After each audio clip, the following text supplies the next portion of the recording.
sis anaty manao efa tsisy tsony azo atao anaty mangi sudrano anao ekeko eny fa fotony izao zorini dina olasany anao fokotsy mitazony tsoa tiano mety enanolavinao tsy azoko tirena ny fo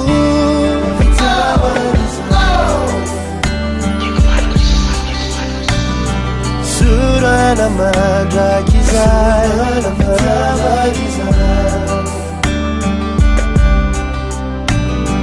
divizeny lavitra avitiavan'izay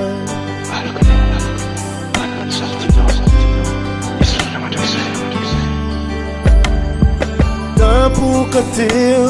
tsy naloapeo alasilan manantenay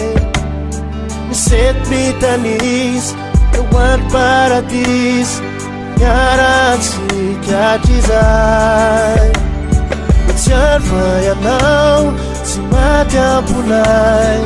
dina sy malalanay anano sis ovisavisay olay ao natsika indray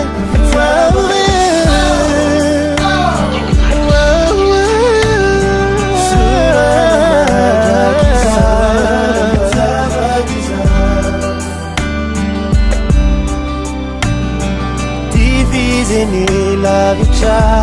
avitiavan'izay